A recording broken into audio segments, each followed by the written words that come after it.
Welcome to Ugadi Tamil channel. இன்னைக்கு நம்ம வீட்டில் இட்லியும் எக்கும் வச்சு ஒரு டிஷ் பண்ண போகிறோம். என்ன பண்ண போகிறோம்னா இட்லி எக்கு மஞ்சூரியன் பண்ண போகிறோம். வாங்க பார்க்கலாம் எப்படி செய்யலான்னு.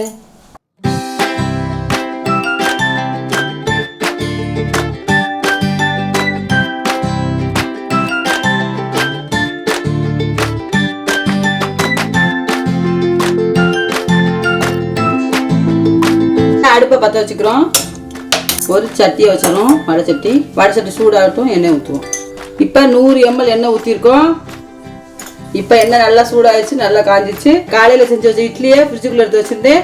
அதை சத்திரமாக வெட்டி இட்லியெல்லாம் உள்ளே சேர்க்குறோம். நல்லா பொரிக்கிறதுக்கு ஒன்று ஒன்றா சேர்க்கும். சிம்மில் வச்சுக்க அடுப்பை ரொம்ப வச்சிங்கன்னா தீர்ந்து போயிடும். ஃப்ரிட்ஜில் இட்லி வைக்கும்போதே நல்லா வெட்டிட்டோம்னா நல்லா பிரியாமல் சூப்பராக வரும். இப்போ நல்லா பொரிஞ்சிருச்சு. இப்போ எடுக்கணும் இட்லியை. அடுத்து இதே மாதிரி எல்லா இட்லியும் போட்டு எண்ணெயில் போட்டு பொரிச்சு எடுத்துரும். இப்போ இட்லியெல்லாம் பொரிச்சு எடுத்தாச்சு. இப்போ இந்த சட்டியை இறக்கிட்டு எண்ணெய் சட்டி இறக்கிட்டோம். இப்போ இந்த பேனை அடுப்பில் வைக்க போகிறோம். பேன் சூடாகட்டும். இப்போ 1 ஸ்பூன் கணக்குக்கு எண்ணெய் ஊற்றிக்கிறேன். எண்ணெய் சூடாகட்டும். இப்போ ஒரு முட்டையை உடச்சி ஊற்றிக்கிறோம். ஒரு முட்டை. இப்போ 2 முட்டையை உடச்சி ஊற்றிருக்கோம். அடுப்பை சிம்மில் வச்சுருக்கோம். கொஞ்சோட மிளகு பொடி ஊற்றி போடுவோம். முட்டைக்கு மேலே லைட்டாக பெப்பரை மட்டும் போட்டுவிட்டுருவோம். இப்போ முட்டையை திரட்டி விடுவோம். இப்போ நம்மளுக்கு பீஸாக கிடைக்கும் முட்டை.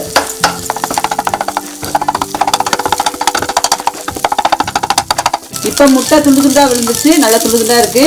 இப்போ பாத்திரத்தில் மாற்றி வச்சுக்கோம். 1 ஸ்பூன் எண்ணெய் ஊற்றிருக்கோம். அடுத்து 3 வெங்காயத்தை பெருசாக வெட்டி வச்சுருக்கேன். ஒரு குடமிளகாய் பெரிய துண்டாக வெட்டி வச்சுருக்கேன். அதையும் சேர்த்து இப்போ சால்ட்டு போட்டுக்கிறோம். பல்லாரி வெங்காயமும் குடமிளகாவும் உப்பு பிடிக்கிற மாதிரி சால்ட்டு போட்டு வச்சுக்குவோம். போட்டுட்டு நல்லா வதக்கிடுவோம். ரொம்பவும் வதங்க வேண்டாம், போதும். அடுத்து சோயா சாஸு கொஞ்சமாக ஊற்றிக்கணும். அடுத்து 1 ஸ்பூன் கார்ன்ஃப்ளவர் மாவு கலக்கி வச்சுருக்கேன். அதையும் சேர்த்துக்கிறேன். காரத்துக்கு 1 ஸ்பூன் வத்தப்பொடி சேர்த்துருக்கேன். பொரிச்சு வச்ச இட்லியெல்லாம் சேர்த்துக்கிறோம்.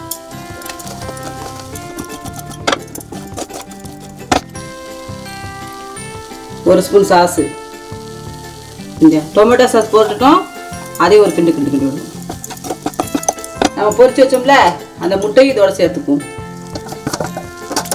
நல்லா கரண்டி ரொம்ப போட்டோம்னா உடஞ்சிரும். நல்லா பரட்டி விடணும். தூக்கி விட்டு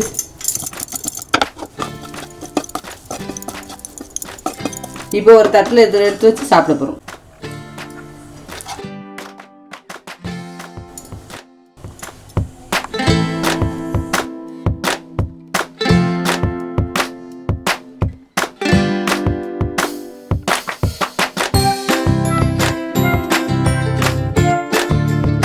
இப்போ நம்ம செஞ்ச இட்லி மஞ்சூரியனை இப்போ எடுத்து நான் டேஸ்ட் பண்ணி சாப்பிட போகிறேன்.